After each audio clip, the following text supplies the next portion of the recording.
On DAB Digital Radio and 1089 and 1053 AM. The warm-up with the two mics on Talk Sport.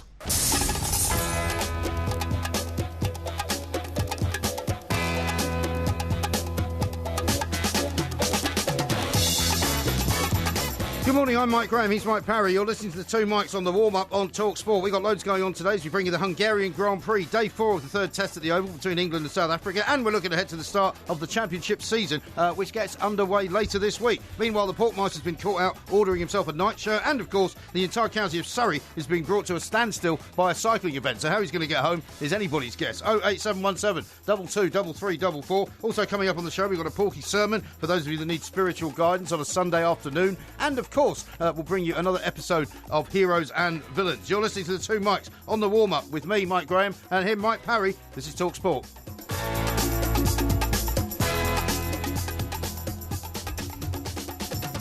This is Talk Sport. We are the two mics, and I'm delighted to say that it's a very, very happy Sunday morning to Mr. Mike Porky Parry. Very good morning to Mr. Parry. Well, it would have been a good morning if you hadn't started this ridiculous charade about me ordering a nightshirt. What on earth are you on about? I think people are fascinated by what you order from online businesses, and I think ordering a nightshirt seems a pretty odd thing to do, particularly as we're in the middle of summer. Yeah, well... why would you want to order a flannel nightshirt in the middle of summer? I have not ordered a flannel nightshirt. The picture that you've put out is a picture that's been scrambled together, as usual. No. You know, with a bit of trickery on the old, on the social, what's it called? Twitter. Communication network. The social communication network. Yeah, that's right, yeah. To try and make me look oafish, which is ridiculous. However, it's not easy. However, it only comes from the fact that I did mention to you yesterday, now you've taken advantage of my good nature.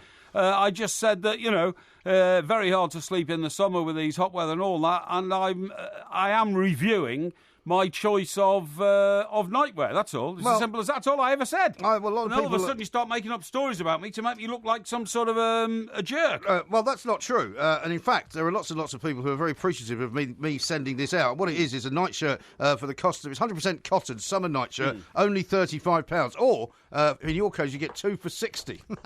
What do you mean in my case? Well, if you would like to order 2 of them, it says here, once you've worn a nightshirt, you'll never go back. Is that right? Supremely comfortable and elegant. Our classic design now features smart white piping, a bit like, what's his name, David Gower's suit yesterday. Oh, I see, OK. A Peter Pan collar and matching pocket. Great. At this point, do I reveal that actually the only person in this studio of two who's ever worn a nightshirt is you? A very long time ago I wore a nightshirt, when I was very much younger.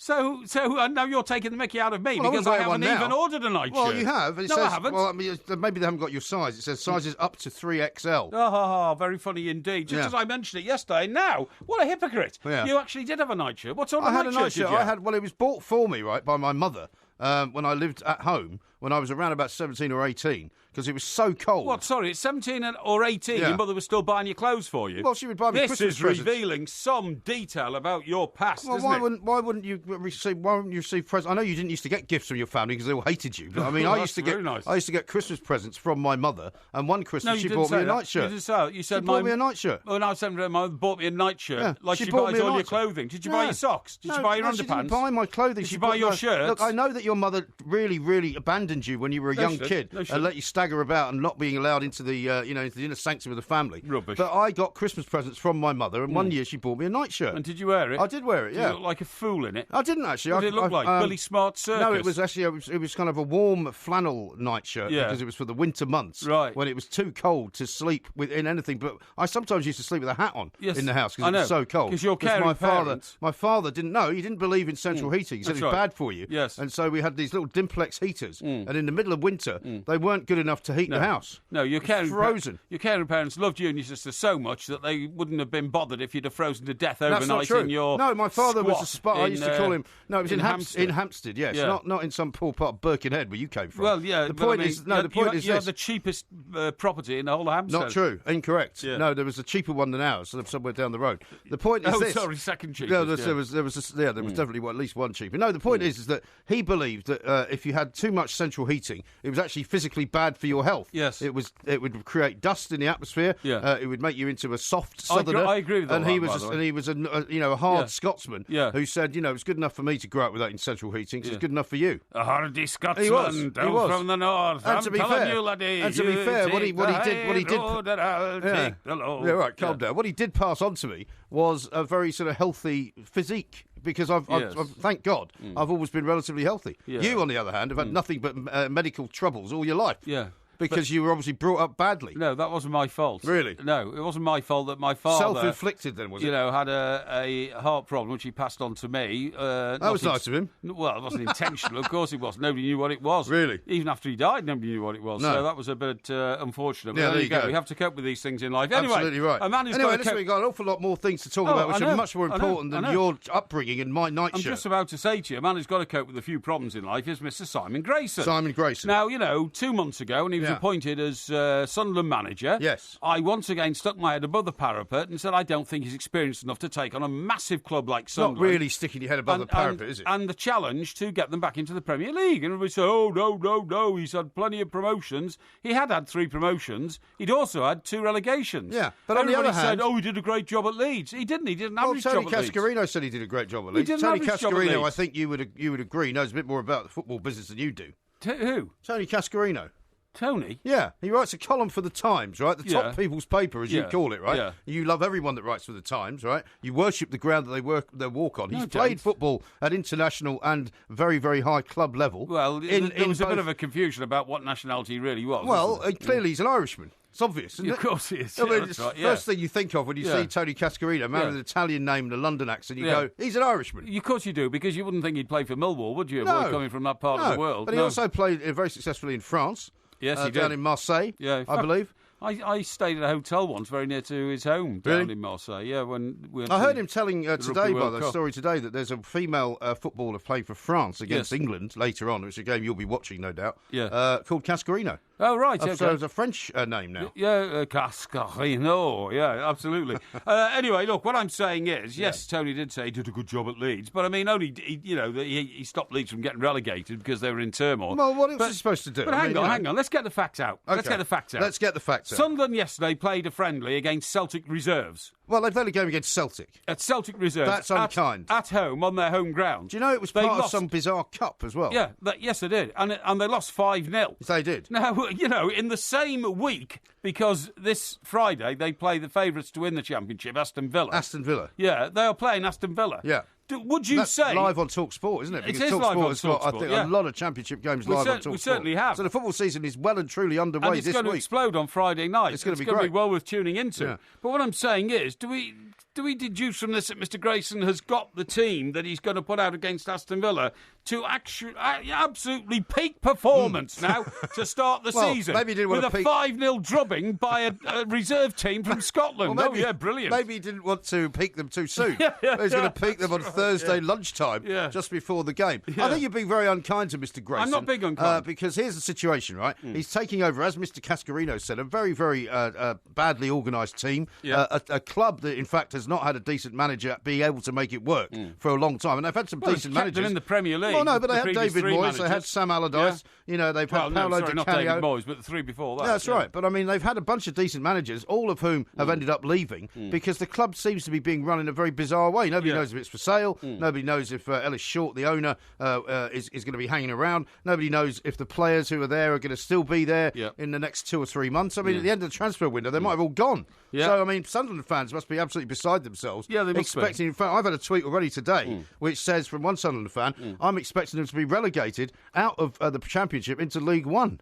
Yeah, I mean, which is entirely possible. Well, I think that the end of this forthcoming season, they'll be much closer to the bottom of the league than they will be to the top. You see, by the way, they're playing Derby, not actually Aston Villa. Oh, they're playing Derby? Yes. On their opening game? Yes. I knew that. No, you said they were playing Aston Villa. No, somebody told me it was Aston Villa, and I corrected them. Nobody told you. No, you just told us it was Aston Villa. In fact, it's Derby. Don't be ridiculous. It's live on Talk Sport. Of course it is. Can you try and get it right, on please? Friday night. Now, let me say this to you. Yeah, go on. The reason I haven't got anything against Simon Grayson, I think he's a very hard-working man. I think you've got it in for him. I have not got it in for him. I do not hold personal grudges. However, do you remember at one time I looked at Stuart Lancaster, I looked at his body language, I looked at the way he addressed people, how he responded in press conferences, the geography of his face, I think is very important. The geography of his face? Yeah. Well, how would you describe the geography of Simon Grayson's face? Very similar to the geography of Lancaster's face. To me, it's a face that says, I am trying to convince people that I'm up to this job that I've been appointed to do, but actually within me, I fear I may not be. That's the geography of the face that I see. Really? I saw it in So what you're saying that even Simon Grayson doesn't think he can do the job? Is that what you're saying? I thought from the moment he was appointed and the moment he first addressed the nation, and obviously Sunderland fans, that the enormity of the task that lies before him was etched all over his face. Yes. And that it was going to be an impossible task for him.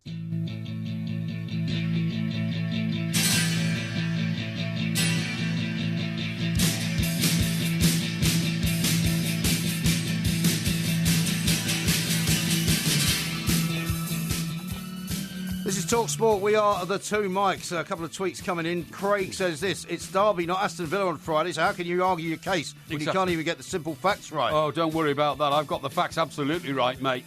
Gary says this: what's Simon Grayson done to Porky? They haven't played a competitive game yet. Well, I mean, it wasn't very competitive against Celtic, that's true. Yeah. But, I mean, when they do play a competitive game, which is on Friday, yes, you'd have to say, it's not often I agree with Porky. However, on this occasion, I'd have to say the preparation hasn't been brilliant, has it? Simon Grayson, here's how to prepare for the first game of the season. I mean, let's get slaughtered by Celtic 5-0. Celtic reserves. 5-0. Well, you keep saying that, but that's very unfair. Celtic reserves. And the thing is, I saw him interviewed at the head of the tunnel on the pitch, and the answers he was giving were, well, you must be a bit disappointed by that today, Simon. Yeah. Oh, well, one or two things we tried didn't come off, and obviously, it's a great exercise in knowing what we've got to improve. It's just a load of baloney. Yes. A load of complete baloney. The man was mystified as to what had happened. I mean, he put that team out to be the team that was going to start the championship campaign to get them back in the Premier League. Yeah. Humiliated. I don't know if he's even going to recover from that game. Well, also, they sold Jordan Pickford to Everton, which wasn't one of the greatest ideas that anybody ever had. They've now got a German goalkeeper called Robin Rutter. Yes. I don't know if you'd heard of him, but apparently played very well because they beat Bradford 3-2 in a friendly the previous week. That's right. So nobody said, they're looking really good. Well, I mean, it's not looking that bad, are they? Yeah, but I mean, Celtic are a team who are so full of confidence. There can't be a more confident team in the world than Celtic, to be honest. Nobody puts on a Celtic. I'm telling you. When you put on a Celtic shirt these days, you're putting on the shirt of invincibility almost. Well, let's see how that goes in Europe, though, because they've got to travel to the second leg of their tie, which was 0-0 at Celtic Park in the first round. So we'll see how that goes. Here's one from Martin. He says, Porky can wear his nightshirt when he drives to Morrison's in his new Subaru. What's all that about? Morrison's. Subaru. Well, you go to Morrison's, right? You're buying a new four-wheel drive car. Oh, it's not Subaru. Isn't it? No. Yeah, by the way, something else has happened that I need to bring up for you. Okay. Because, once again, the Sunday papers are absolutely chock full of stories about Diana. It's driving me mad. Supplements, magazines. Well, I was reading just yesterday one of the magazines from the Saturday papers. I mean, the cover story, Diana, her unseen photo album. Yeah. The affair that everybody knew about. What Charles wanted to say about it, what Camilla wanted to do. Yeah, and it's absolutely extraordinary how much is being published, isn't it? This has been going on for 2 weeks. And the one this morning... Because it's the 20th anniversary of her death, That's right, yeah. And the one this morning, which I already knew about, it's on the front of one of the Sunday papers. Yeah. Don't show Diana love tapes on TV, pleads the Earl. Brother demands Channel 4 acts bombshell videos. Nobody's heard from him, by the way, for years. For 20 years, yeah. He's now claiming all sorts of rubbish. For example, somebody's been trying to rob the grave at Althorp four times. There was a rumour at the time when she was buried there that there was also somebody else buried there, which we probably can't go into. But that's another story. Yeah. But, I mean, he suddenly reared his ugly head. I suppose he's going to be working for NBC again, is he, during the 20th anniversary? I would think so. He took a job there as a reporter, report, didn't he? But what he's saying here is Channel 4 have bought up a load of tapes from America. Yeah. Well, everybody's buying absolutely everything and anything, but these tapes that were shown in America like 20 years ago, they've been shown in this country. Somebody's gone and dug them out of an archive. Right. And what it is they were off the record conversations with somebody who was making clothes for her and all that kind of stuff, you know what I mean? But why was it being recorded? Well, because she agreed... Is this not some kind of secret service, secret squirrel scenario? No, she agreed that, she was happy to talk while there was a camera running because it was part of the, getting to know her character and her personality so that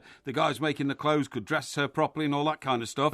And she wanted to talk. I mean, that's why she did the programme which exposed the three of us in a marriage situation. Marriage, yeah. Three of us in a marriage situation. That's why, our good friend Andrew, who was in the studio, Andrew Morton. Andrew Morton 3 weeks ago, became a multi-millionaire through taking down what she wanted to say and putting it into the best-selling book in the world at the time. Yeah. The thing that amazes me, though, is Diana, story. Well, the thing that's missing from all of these incredible sort of supplementary pieces, new stories that have been uncovered, new pictures, new pieces of video, new recordings and all of that.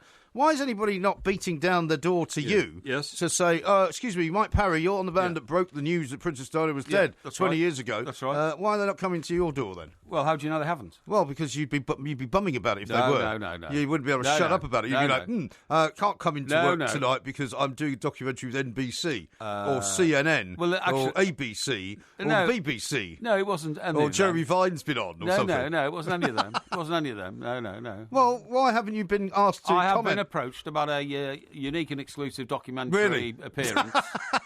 What, like the one you did for the end of Fleet Street? What? Do you remember that one? When you went over to do a piece, you were so excited, right? Yeah. And I told you that I wasn't sure I could be bothered, which made you even happier, so that you could hog the limelight, right? Yes. You then went all the way over to Fleet Street to be filmed by the crew from the local BBC I did. television studios. And you ranted and raved onto them for about 45 minutes and so bored them to tears that they eventually had to say, look, terribly sorry, Mr. Parry, we've got to move on now and go to another story. All this is and untrue. then they edited it down to about 25 seconds. No, it wasn't. It was about 25 seconds. No, it wasn't. It was about 3.5 minutes. It was a very long interview. Absolutely not. No, it was. They thought I was brilliant. I've seen it. It was 25 seconds. What I can tell you is... the pants off them. What I can tell you is that there is no doubt whatsoever that I was the man who broke the news of Diana's death. Really? Yes, I broke it. Well, why has nobody come to ask you about it? I broke it because Charlie Miller, who was my defence and diplomatic editor, was over. Yeah, we know the story you in tell. the Far East with the Foreign Secretary. We've heard the story many times. I broke it 17 minutes before the official announcement from Monsieur Chevènement,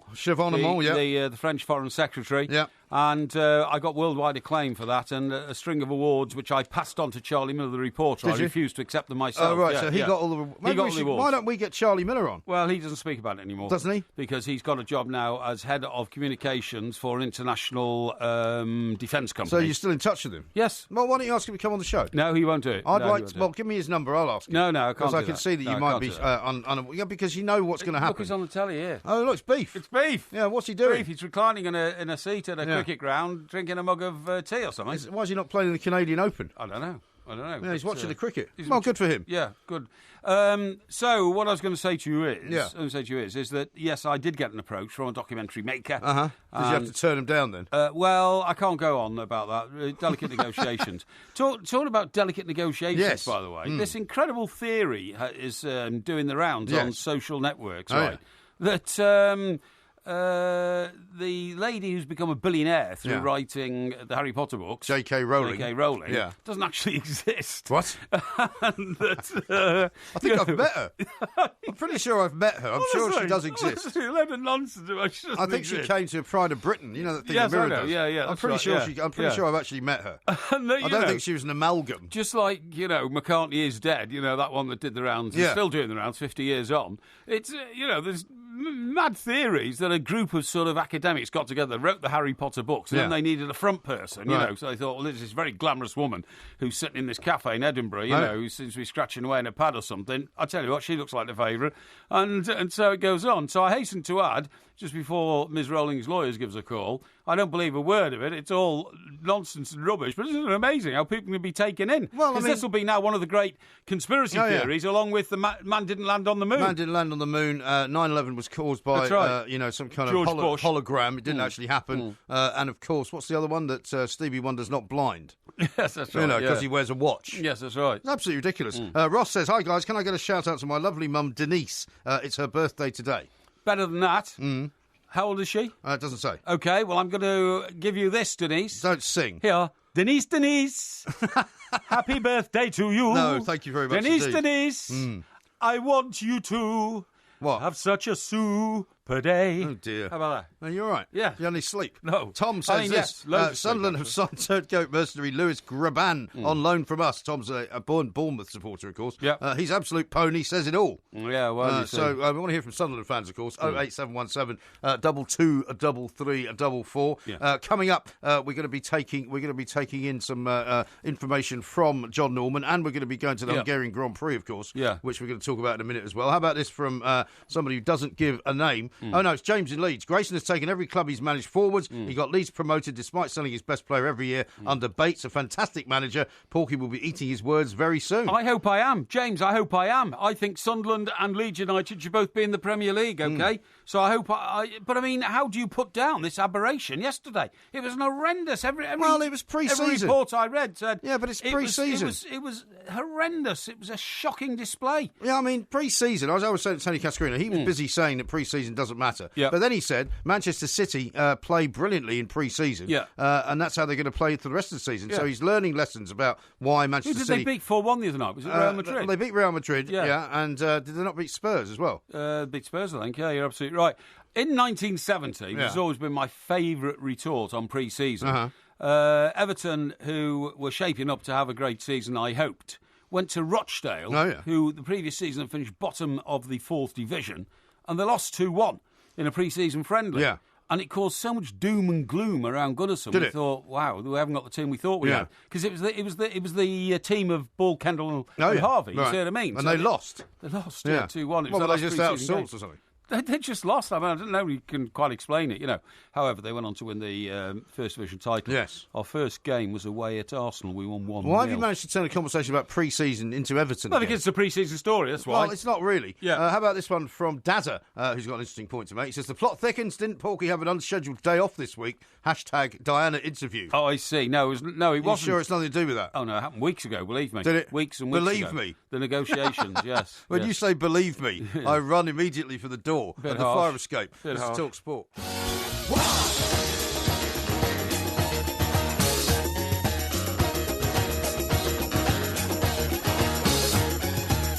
Talk Sport, we are the two mics. We've got an awful lot of pictures of beef at the Oval coming in on Twitter. Stuart says, Sunday beef at the Oval. What are the chances he's listening to updates on Talk Sport? I should think he may well be. Very high. Very high indeed. Because John Norman explains them all very well, exactly what's going on. That's right. So I hope he's having a very nice day off and a nice day out. Lots more to come, of course, as well. How about this from, where are we? No, you didn't tell me Denise, whose birthday was today. Her surname's Watts. Yeah. What about that? Well, why do you need to know her surname? Well, that's the name of the most famous ever landlady in British television. What, Denise Watts? No, Angie Watts. Angie Watts? Angie Watts. Well, what's she in? She was wife of Dirty Den. Oh, what, in EastEnders? Yeah, okay. Yeah, absolutely. In fact, there was a guy giving us a hard time about beef, funnily enough, who used to play Ian Beale in EastEnders.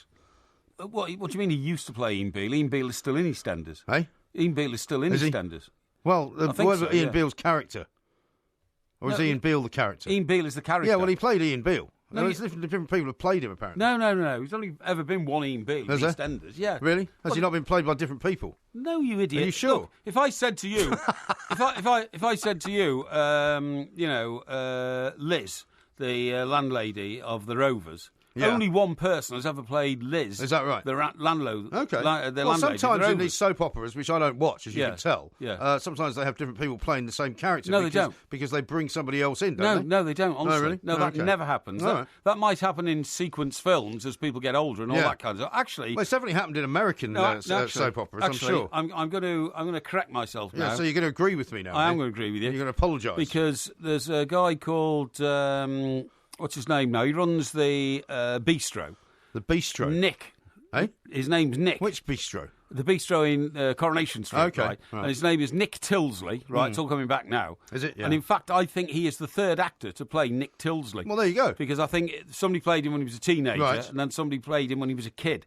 And he kept going away to Canada and sort of coming back, you know. So that does happen. But no, Ian Bill, I can assure you. Yeah. My mum would know if she's listening because she's an EastEnders devotee. Well, maybe she could let us know. But anyway, I'm sure this guy said on his profile that he played Ian Beale in EastEnders. Oh, all right. Anyway, he was giving us a hard time about beef. Okay, well, it's no need to give us a hard time. A week later. We love the beef. Rupert Bell has tweeted out, by the way, because he's coming on the show later as well. He says, time to freeze these babies before a chat on the two mics. Yeah. And he says, I may be talking a little bit of beef. And he's got some nice looking green vegetables. Oh, there. are they from his own garden? I guess they must be, yeah. I suppose and he's going to freeze them. Yeah. Oh, that's... I wouldn't like to eat frozen vegetables. Oh, yeah, I suppose I eat them all the time, actually. Yeah, just remembered, yeah. Well, of course you eat frozen vegetables. You buy frozen vegetables, don't you? Cauliflower florets. Cauliflower florets. Yeah, love them. Very nice. Sprouts. Love them. What are you, Jim White now? Love them. Oh, love them. Love them. Love it. Sprouts, frozen sprouts. Sprouts. What about peas? Frozen peas, definitely. Frozen carrots. Frozen carrots. Yeah. Do you buy anything fresh? Yes, I do. What? Non-frozen peas, right, and non-frozen carrots, and non-frozen sprouts. Actually, yeah, that's right. So how do you decide whether you're going to buy frozen ones or fresh ones? Well, the frozen ones go in the freezer for emergencies. You see what I mean? Yes. When I sort of get home late at night, I think, oh God, have I got anything in, and all that kind of stuff. And you soon convert them into food. Oh, okay. The fresh ones convert them into food. Yeah, well, they already are food. Well, yeah, I know, but you don't convert them into food. Edible food. You don't want to break your can teeth eat on raw a frozen carrots. sprout. Hey? You can eat raw carrots. You know, talking about frozen stuff from a fridge. I don't know why I remember this, but when I was a kid, we went to a late game at Goodison. It was a night game. And my dad worked in Liverpool. Right. And he seen a lot of people there. And on the way to the game, I was about 10. Right. So had you had to go and meet him in Liverpool then? No, he'd come pick me up because he had a very big patch. He was a salesman, and it was sort of Cheshire, the Wirral, and Liverpool. Right. You know what I mean? Okay. So at the end of his day's work, he picked me up and we drove over there. But went to see a mate of his who worked in the police canteen at the Liverpool police station. When you say worked in the police canteen, I mean, was he not a police officer? No, he wasn't. He was a civilian. He was head of the canteen, like, you know, the chef. Like the chef. Yeah, head of the canteen. But anyway, he just before he went, he said, "Yeah, Alan, listen, lad, take them for half time," and gave him 2 frozen pork pies, but they were so frozen. Why did he have frozen pork pies? I've no idea. But we never got to eat them because my dad, in desperation, hoping that this pork pie would unfreeze. Were they actually cooked? Yeah, they were cooked while they were frozen. But in 90 minutes, I mean, Dad broke. He had a little false tooth on a plate, and it broke when he tried to bite into this pork pie. It was so frozen. That's shocking. Isn't it? Honestly, it was so frozen that even at the end of the game, I got one and I was still bashing it on the seat and there wasn't even an indentation. I'm not sure whether it was a joke. It's amazing, actually, what rubbish you will eat. And they were made of concrete It's or something. amazing what rubbish you'll eat while watching a football match. It is, stuff I that you suppose, would not normally eat under any other circumstances. Yeah. You know what I mean? Yeah. Now, how about this one from one of our listeners, John, who says he's checking into the 2 Mics listeners map from the Plitvice Lakes in Croatia. Oh, how great. You've been to Croatia? No. Haven't you? No, I haven't. No, it's Lovely a beautiful part of the country, world. isn't it? Yeah, very beautiful. Yeah, I need to get over there. As long as you don't mind looking at a lot of bullet holes and things from the wall. Yes, exactly. But it's absolutely gorgeous. Yeah. There's loads of parts of the world I haven't been to which I regret, and I must try and get there. But you never get the time, do you? This is a worrying tweet that I've got here from Lady Laura. Yes. She says, listening to the 2 Mics as we again head to the pub to celebrate Mummy Sue's birthday. Oh. Now, that's what they were doing yesterday. Were they? They were celebrating her birthday yesterday at the pub. Day 2. Yeah, day 2 at the pub. Yeah. It's a bit wrong, isn't it? Well, no, I don't upbraid anybody for wanting to properly celebrate a birthday or a family occasion. They're always great times. Now, I'll tell you what I want to talk to you about, right? Steve Bruce, who, of course, is the manager of Aston Villa, who are not playing Sunderland on Friday. No, who are they playing this weekend, That's Derby. They'll be playing somebody else, though, won't they, on Saturday? Yes, of course they will. Because, I mean, we've got all the championship games right here on Talk Sport. Of course we have, yeah. We don't need to get into that yet. What I'm going to say, I don't want to confuse with fixtures. What I'm going to say to you, Go on. What I'm going to say to you is that Steve Bruce says what I've been saying for a few weeks now, because I am smarter than the average bear, that we're not very far away from the £1 million a week footballer. Well, I think we've already got there. I think. Well, I mean, we haven't got there yet in the Premier League, which is what I think he means. Oh, right? Could be, yeah. Good point. I mean, Ronaldo earns £1 million a week, but half of that are his endorsements. And so does Lionel Messi. And Lionel Messi probably, but I think Ronaldo owes even more because he's more photogenic and his image rights and that kind of stuff. Yes. But no, I mean, Bruce has made a very astute observation. That's the way that the wage structure is spiralling, out of control. And funny enough, that comes on top of a report which I'm reading on the front of the Sunday Times sports section, which says Parry Saint-Germain are expected to formalise their bid to sign Neymar on a deal with more than £450 million this week. It will place the Brazil international on a par with Lionel Messi as the best-paid footballer on an annual salary. This is a salary alone of £55 million. Really? So that's £1 million a week plus 3 to spare, isn't it? Exactly. And he goes on to say, and we'll see Neymar's father take an 8-figure commission on the transaction. Really? 8-figure is...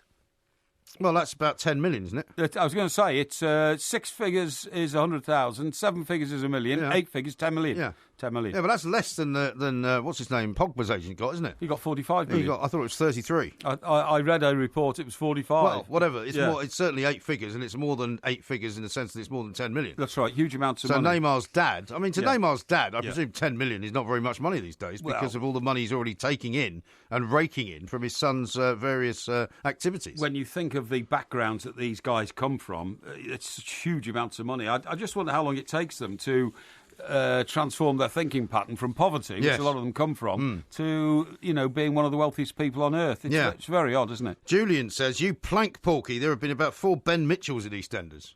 4 what? Ben Mitchells. Oh, have they? Yeah. Oh, okay. So well, that's the Mitchell brothers. Yeah, all right. Well, that's very well upbraiding me on that. But I can assure you, the character you're talking about, Ian Beale, has only ever been played by one guy. Are you sure? Yeah, I remember his face when he was everything else wrong. In his early 20s, and I see his face now, puffy and bloated, and 25, sure, you're not 30 looking in the mirror. That's a bit harsh. 25 or 30 years on, How about this from Adrian? He says, the 2 Mike's got a mention on the BBC cricket as the beef is there watching. I'm on a Simpsons T-shirt. Oh, really? Yeah. What do you mean we've got to mention? Well, I think we've got to mention because the Twitter spat. Excellent. Oh, that's good. Beef. Okay. I mean, that was regretful. When are people going to forget about that? Well, I don't know, but I mean, it was all a bit misconstrued, and of course, beef deserves and gets the greatest respect from the two of us, the 2 Mikes, because of his achievements in life. Rob says Porky buys non-frozen peas, carrots, and sprouts. So he means tinned then. No, I mean you buy tinned ones as well, though, don't you? No, so got 3 different kinds of vegetables. The only tinned vegetable I really buy in a tin are mushy peas because you can't get them in a packet. Everything else comes in a packet. If you go into Morrison's and you go to the pre-prepared... So you went to Morrison's? Yeah, I do, it's nearest one to me. The pre-prepared, you get sprouts which have already been... had the top cut off, you know what I mean, to make them ready to put in the pan. Do they put the cross on them as well? No, not the ones I get. I know about that. And you can get carrots in... Batten carrots in the same plastic bag. That have already been peeled. Already peeled. Yeah. And you can get... Why don't you just peel them? It's time consuming. I haven't got time. You've got loads of time. I haven't got time. You've got more time than you've got anything else. What makes you think that? Because you never sleep, right? So therefore, if you don't sleep, not true. You've got 24 hours a day to fill. That is not true. Right? And you can't possibly fill 24 hours a day working. Well, there are always things to do. Yeah, well, you say that. We've got things to arrange now, What did you do this morning before you came in here? I can tell you. Yeah. I went and fed my ducks. Did you? Okay, yeah. That was Any pictures of that? 10 to 5. 10 to 5? Yeah, about 10 to 5. Yeah. When I came back, I filled up my water cans in the roof garden just in case the rain stops, because then I would have to very suddenly water the plants, you know what I mean? And how long does that take, filling up a watering can? About 15 minutes, because I've got 4 of them. 15 minutes? Yeah. And you have to carry them in and out. Yeah.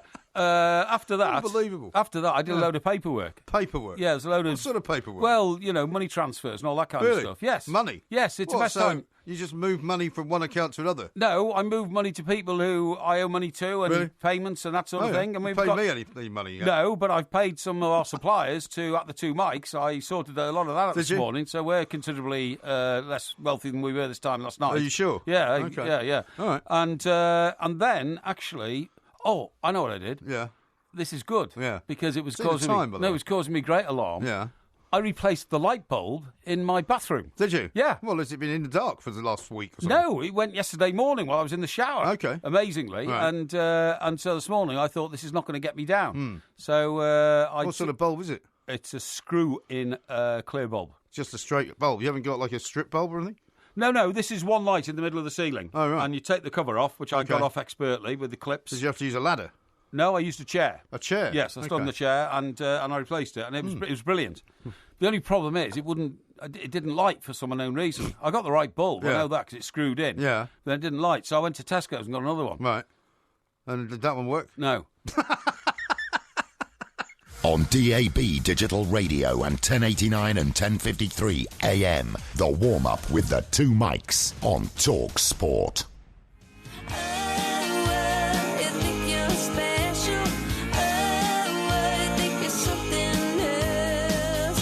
Okay, so you're a rocket scientist. That don't impress me much. So you got the brains, but have you got the touch? You like a bit of Shania Twain? Shania Twain, very good. Yes. You know that song, don't you? That don't impress me much. Yeah, well, you know... It's quite an old song, but it's a good one. Quite an old song. A lot of songs we all know, you recognise orally, yes. you know, by your ear. Orally with an AU, yes. With an AU, that's right, yeah. And then you put a face to the... You know, the record I loved for years and years, and I never knew who sung it, was Everywhere You Go, You Can Take the Weather. And I thought, I wonder who made that. Oh, yeah. And then, of course, I found out it was Crowded House. Yes. But then I listened to some other Crowded House stuff, and I didn't like anything else they'd ever done. Oh, really? Oh, they've got... Well, if you listen to the... Even you would probably like their Greatest Hits album. This is a bugbear of mine. Yeah? Yeah, who was that? I don't know. It sounded like Ian Holloway. Yeah, Why is interrupting? Who are you? Yeah. Anyway, Shania Twain, who spent a lifetime being a country music singer, that's right, a very successful country music singer, won a load of Grammys, is now going to start in a movie with John Travolta. Oh, is she? It's a movie called Trading Paint. Trading Paint, yeah. Yeah, so that's pretty good, isn't it, to have such a late change in your career, to suddenly go from being a singer Well, how to being late an is it? actress. How old is she? Well, she's about 52, I think. Oh, really? Yeah. Oh, I thought she was still in like her 20s or 30s or something. Shania Twain, no, that song itself is about 20 years old. Oh, is it? Oh, I see. Okay, yeah. Anyway, so look out for a movie called Trading Paint. Yeah, people making fun of my magic light. Yeah, well, I'm not surprised. Yeah, I mean, Porky and his magic light, says Pete. I just fell off my chair laughing. Well, look, I'm sorry, but what I mean is, it's one of those. If somebody walked into my bathroom and the light was on in the ceiling, they would assume that was the only light. But the one in the strip above the sink is, you know, the one that I use for, you know, when I've got my beard trimmer out and all that kind of stuff. Okay. You know what I mean? This one from Jim. Yeah. Who says, Porky, if you can't fix the light, just use a candle. It'll go well with your nightshirt. Hashtag Scrooge. That's a bit harsh. The house does sound horrendous. Carpets in the toilets, right? No. Absolutely horrendous. And then here's one from Euroman. This is with the final one. Try the bulb with a different appliance. Yeah, well, yeah. Well, when you say appliance, I presume you mean a different socket. Yeah, but they're all different appliances because the bulbs in my kitchen, you know, which was renovated when I first moved in, they're the ones that you twist in, you know what I mean, with two little sort of nozzles on the end. Okay. So then they're like different. LED lights. But here's the last one here. This is a very insulting one as well. Yeah. Porky, what's next? Have you got a magic door? All you do is turn the handle and it opens. It's a bit harsh, isn't it? That's ridiculous. Yeah. Now, let's listen to what Ian Holloway had to say, because, of course, he was talking yesterday at the Stan Bowles testimonial, and he was talking about people not being happy about the transfer market. Indeed. This is a bugbear of mine at the minute. Everybody's looking at why haven't we signed and why haven't we done this, and what some of my words the other week were taken and turning as if I'm having a go at our owners. Well, to be fair, I don't agree with you. I don't know what you're talking about.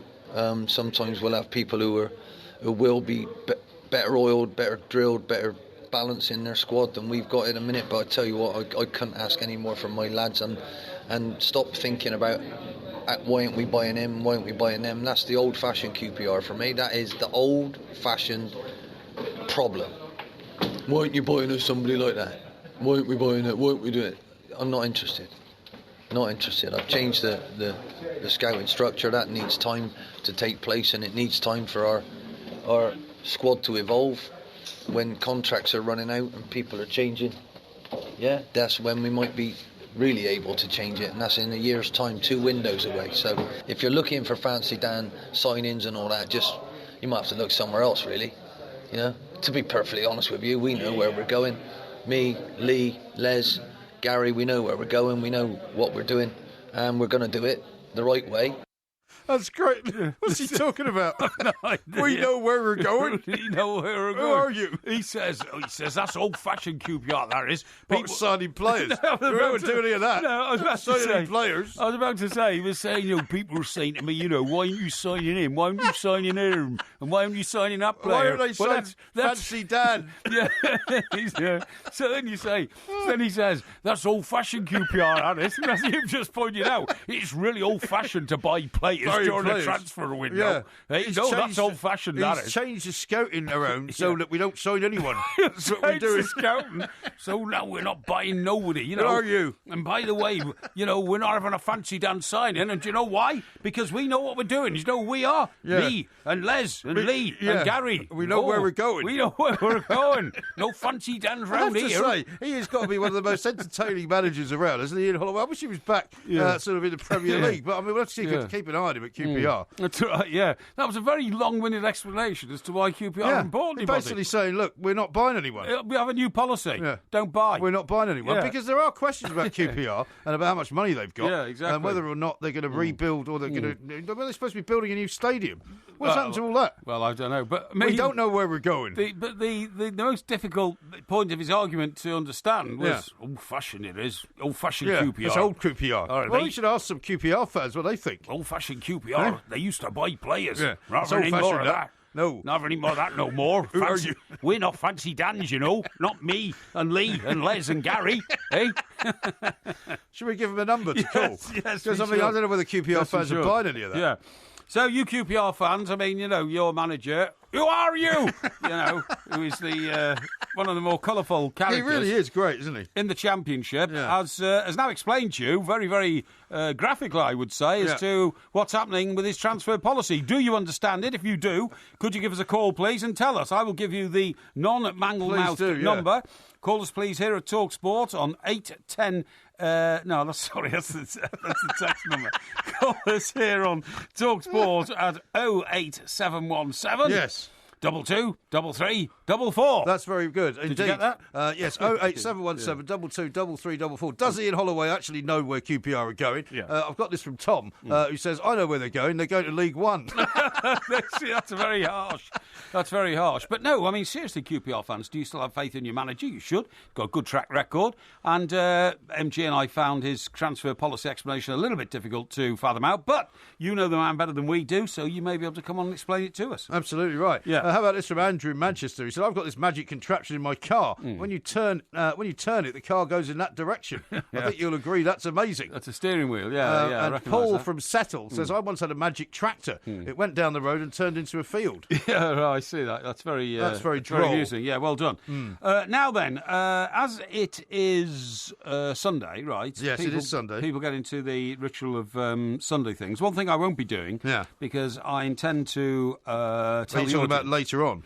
Well, yeah, later on. Now, last night I tried to take in a film that people have been telling me I must watch for years because it makes my life better, okay? The Hobbit. The Hobbit, yes. I noticed last night, actually, you tweeted out that you were going to see what all the fuss was about. Drivel. What do you mean, drivel? I watched it for 20 minutes, right? I mean, it started off all right with a bit of sort of medieval mystery about it, and I love historical thrillers and all that kind of stuff. But then when I saw very, very ugly people, one-eyed ugly people... Well, that's part of the that's part of the magic of it. Galloping across the centre of the screen on bulls, which nobody else has ever ridden. Yeah, they're riding bulls. Were they? Yeah.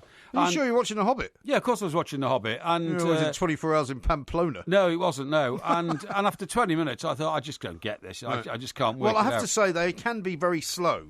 Yeah. I mean, I watched a terrible film the other night which starred Matt Damon. Now, you would think anything with Matt Damon, it would be great, right? Well, unless it was about the piano player, which wasn't very good, was it? Well, no, this was set in China. Oh, in China. And he had a great big long beard, right? Yeah. So you wouldn't even have known it was Matt Damon, to be honest. And it was something about building the Great Wall of China. Yep. And I started watching it with the kids, and even they agreed it was absolute rubbish. Yeah, drivel. And so we switched it off. Get it off. Yeah. Well, the next film I saw after The Hobbit, fortuitously, was, because I was in film mode, was Crocodile Dundee. Oh, yeah. And I haven't seen that since I first saw it really? in New York. Well, it came out about 1985 or something. Yeah, it was about 30 years ago, I suppose. Yeah, something like that. And I have to say, it still had that charm. Do you know, it was the only really great thing I think that Paul Hogan ever did, apart from his nightly shows in Australia and all that kind of stuff. But Crocodile Dundee 2 was sort of passable. Just about, yeah. Did they do a third one as well? They didn't do a third one. Didn't he then turn into, like, a new character, where he went around robbing banks? Sure. Yes, Nearly an Angel, it was called. Oh, really? No, I didn't see that. Yeah, no. yeah. It was I didn't even know he did anything else. Yeah, he did. I thought he made his fortune with all that, well, he did, yeah. Did he then not get done for tax or something in Australia? Probably. A lot of stars do, don't they, when they are international? No, but I remember him because at one time he was kind of Mr. Australia. He used to do the shrimp on the Barbie and all that, the advertising. But did he not then get, having been sort of made into Mr. Australia, was there not a big scandal because the government went after him for non-payment of tax or something? I don't remember that. I do know that it was a fantastic romance because it even says on the credits as they open, with a helicopter flying across the bush to go and meet Crocodile Dundee, and the reporter from Newsday, as they called it, the paper in America, was... well, there was a Newsday, wasn't there? No, was it News? Yeah, there was a Newsday. Yeah, that's right. They used that one. Yeah, that's right. They did. From Long Island. From Long Island, yeah.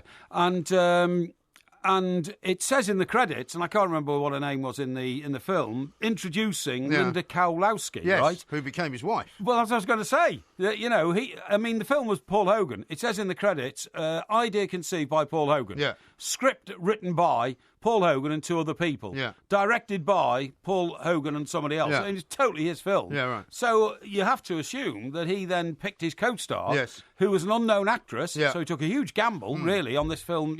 She was very good. She was fantastic. And what happened was, mostly speaking, after Crocodile Dundee 2, I think they literally retired to, sort of a massive spread in Australia on the Gold Coast or something and spent the rest of their life in domestic bliss. Did they, though? Because they're not split up. No, I don't think they did. Really? I don't think they did, no. Right. And he made a few more films, I know, but I mean, it's the old problem, isn't it? Once a group makes a sensational record, how do you follow that, so to speak? Unless you're a super. Try and make another one. Yeah, and I think it must have been that because I mean John Travolta had a huge problem with a follow-up film for about 20 years, didn't he? Well, after Saturday Night Fever. Well, he kind of disappeared, and Pulp Fiction was his sort of comeback. Renaissance. Yeah, absolutely right. I don't know how we got onto that.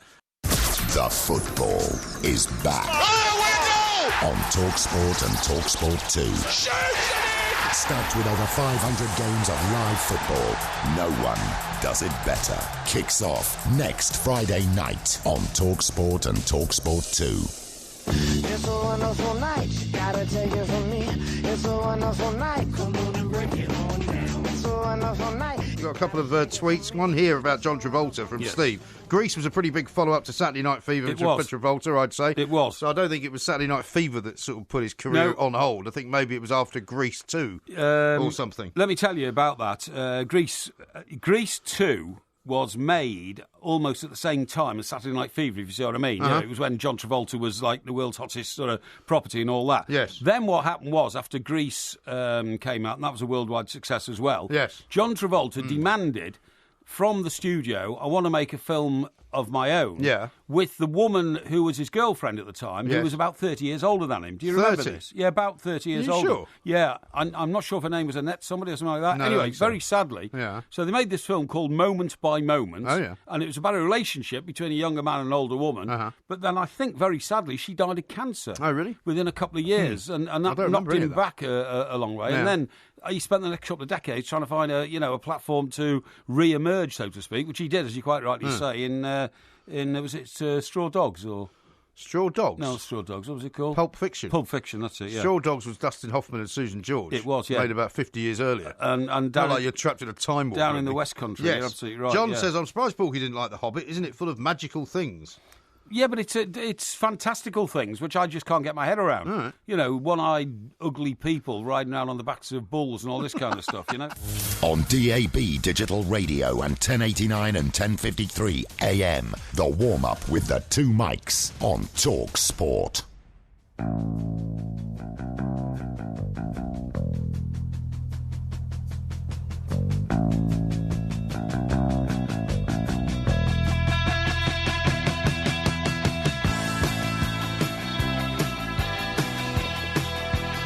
Quite a dramatic start to the Hungarian Grand Prix.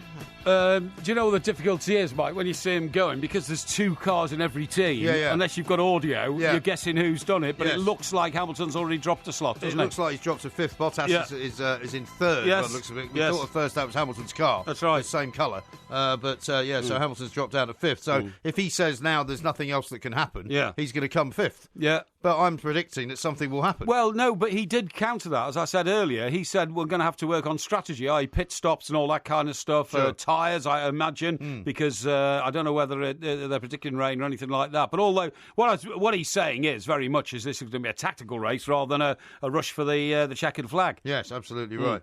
Here's one from Megan who says, Holloway aside, think Porky's been perfecting that West Country accent for a role in pole dart. Who are you? Who are you? Who are you? Pole dart's finished now, isn't it? No, there's one episode left, I think, tonight, or two maybe. Oh, yeah, God. but I'll definitely. Does that mean I have to sit through another episode of it then? What? Does that mean I have to sit through another episode? No, you don't have to sit through anything you don't want to do. I mean, I run my own life. Nobody tells me what to do. Yeah, well, that's because you don't live with anybody. Something seems to have happened in this race because they got away, and then as they came round to the end of the first lap, the lights that start them, the red lights, were flashing orange. I'm not sure what that means. Yeah, yeah. Well, if it means if they're flashing orange, does that not mean there's a sort of a safety car out? Or something like that? I'm not sure because we also saw a Red Bull car, didn't we, which had pulled up within a few seconds of the start. So maybe that's it. But I mean, we'll catch up with Jeff Peters during the course of the next hour. Yes, I'm sure He'll keep us comprehensively informed of the progress. Now, what are the other stories that are knocking around today? Because we haven't really looked at too many of those. Well, listen. There's one about Antonio Conte, right? Saying that, I was telling you earlier about how I made him my villain of the weekend and of the week because he's sticking his nose into places where it's not really wanted in terms of Spurs, in terms of the transfer market, and now he's talking about possibly fearing that he might get sacked. Well, he's been saying that for ages now. No, he's entitled to say that because two of the previous three Premier League winning managers left the following season. You mean at Chelsea? No. Claudio Ranieri at Leicester, right? Yeah. And Jose Mourinho at Chelsea. Yes. So, I mean, on the basis of that, you've got to say, hang on, this is the most dangerous job in the world now, winning the Premier League in England, when you could be kaput before the following season's finished. Well, by conversely, though, of course, by not winning the Premier League, you don't get sacked. Pep Guardiola didn't get sacked. No, that's right. Mauricio Pochettino didn't get sacked. That's an interesting point, actually. No, it's a very good point. It's one. I think you've just discovered another sort of strange wrinkle of management in the Premier League. Exactly. Because Arsene Wenger, who hasn't won the Premier League for ages and ages and ages, has not been sacked. He's still not been sacked either. You're absolutely right. So, in fact, you've got more chance of getting sacked if you win the Premier League than if you don't. Yeah, absolutely. Is that something you could say? No, I don't think you could say that. I think it depends on the relationship between the manager and the board. No, but if you look at all the top four clubs, right, you would have to say that you've got more chance of getting sacked for winning it than for losing it. Not so. Well, Spurs haven't sacked their manager for not winning it. That's right. Liverpool haven't sacked their manager for not winning it. Yes. Right? Yes. Manchester United haven't sacked their manager for not winning it. Yeah, I totally agree. But I think you'll find it was a relationship between the manager and the board rather than, yes, if anything else went on. But still, it's an interesting point. It's an interesting point, and I'm happy you've raised it. Within that, of course, we've got the situation where Manchester United now are trying to complete the £40 million signing of Matic from Chelsea. Why are they selling him, by the way? This is what I don't know, which, of course, involves Mr Conte again. Yeah. Now, is Mr Conte under pressure to bring funds in before he can sign anybody or something like that? Well, they do say that Chelsea's is this another part of his thinking at the moment? Well, they do say that Chelsea and Abramovich are now trying to run the club more like a proper sort of business than they are a sort of a money pit. On the basis that they're trying to make it at least have the facade of a business, so that they are not just spending money willy nilly. Yes, that's absolutely right. Within all that as well, we're having rumours circulating, people telling us from various sources that because Mr. Conte didn't get Romelu Lukaku and apparently wanted Kyle Walker, Diego Costa.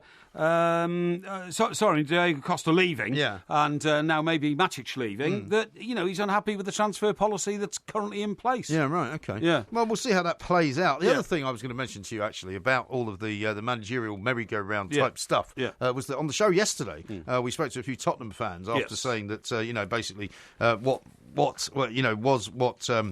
Conte was saying about Spurs actually true. Yes. Because they're not buying anyone. Yes. And is it possible that Levy doesn't have the money to buy anyone? Yeah. I think Pochettino was listening to the show yesterday because he's come out and said that Tottenham are, in his words, a bit behind in pre-season and in the transfer market. I totally agree with you. I think somebody at Spurs could have been listening because they also abridged it last night to we're not buying anybody to trust in me, we will bring the players in before the window closes. Yes. That's what and that was kind of a new development on the transfer policy at Spurs after our show yesterday. Yeah, Spurs are still the only Premier League team yet to make a signing. I know, that is extraordinary. Which is amazing, isn't it? Utterly extraordinary, honestly, because not only is it extraordinary that they haven't signed anybody, what's really extraordinary is if you look at a club like Everton, who got in very early. Now, when you speak to people at your club, people you know, that transfer policy, that transfer decision, they were all made after Christmas this year. They were all made in January and February, when they started having to target players. Now, Spurs have not... Koeman would have sat down with Mashiri and maybe Bill Kenwright and said, these are the people we're going for. And Steve Walsh, who is a man who, does transfer policies and all that. And what is extraordinary is that Pochettino must have known, really, from the start of this year, he wasn't getting anybody. Yeah. And so he's had to finish the end of last season...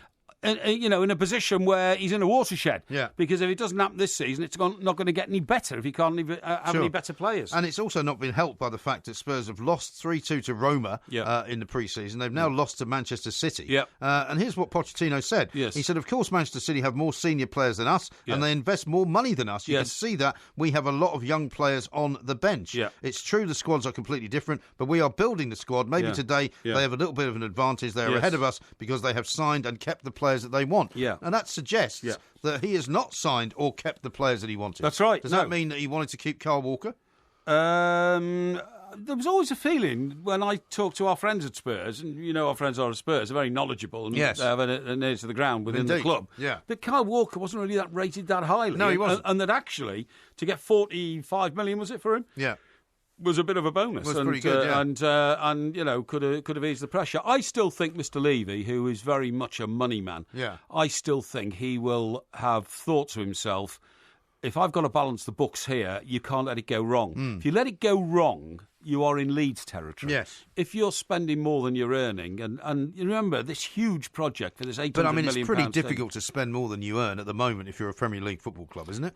Well, not if you're building an £800 million stadium. That's the point. Because, you see, this is quite interesting. At Everton, we've been starved of funds for so many years. Yeah. Never been able to compete with Liverpool. Liverpool's turnover, I think, is still about 3 times what Everton's is in commercial activity. Right. And, of course, they've pretty consistently finished above Everton in the Premier League. Therefore, you get more money the higher you finish. And they've had, not in recent years, but Champions League experience, which brings in funds. They've had more money than us. And we've always been starved of it. Now, Everton appear to be on a level playing field. And it makes such a huge difference. And they're not encumbered at the moment, although they will have to look forward a couple of seasons, not encumbered at the moment by an £800 million bill for a new ground. True. And interestingly enough, his final comment, which I'll say about, is he's very much talking about the team needing a bit more energy and a bit more competition, not just to be competitive in the Premier League, but almost to have more competition for the places for the starting 11. So he's clearly not that happy with what's going on, Pochettino. He's being completely contradictory with himself. Saying that which you've just pointed out means, look, I want a bigger squad, or I want players who are... faster, have got better engines than the players I've got at the moment. Yeah. And then to blithely say, don't worry about the transfer, I'm on board, I'm on board with the board, so to speak, and, it'll all come right. I think he's a very frustrated guy. I think he is. Now, a couple of quick messages for you. One from somebody who doesn't give a name, actually, but it's addressed to you, Porky. Yeah. Please can you say hello to Florence and Alice, who are listening to you whilst having lunch. It was their 5th birthday this week. So Florence and Alice must be twins, I'm assuming. Indeed they are. Well, listen, that's a lovely message. Thank you very much indeed for including us in your lunch thoughts, OK?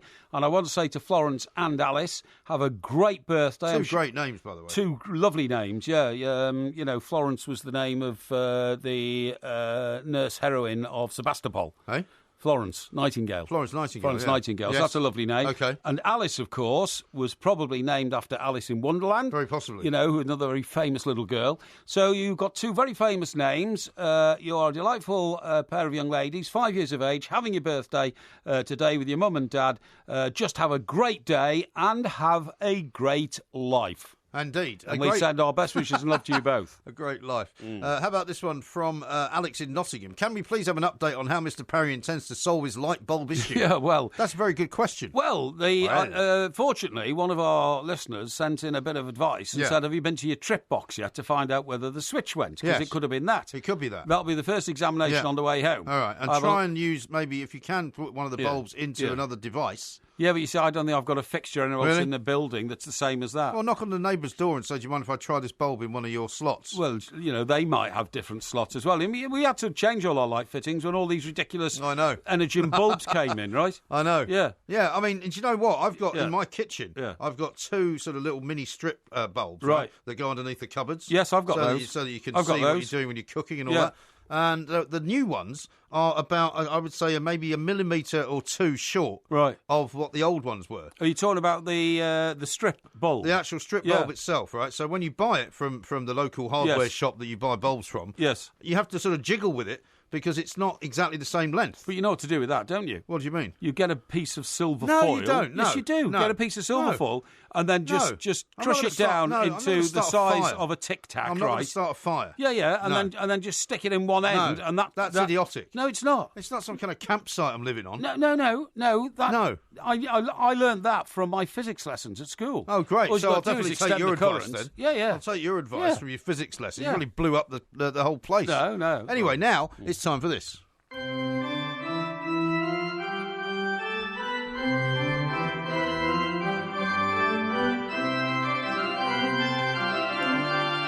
And this, of course, is the music to accompany the Porky Sermon. The Porky Sermon is where I read out a passage from the good book. Indeed. Selected completely at random from the Bible. And what I have here is one from chapter 56, verse 1 to 3. I know it well. Of a particular book, which I can't tell you about right now. Yeah, okay. And it's an interesting one, this, because it's all about adversary. Okay. And adversarial situations. Yes. It starts thus.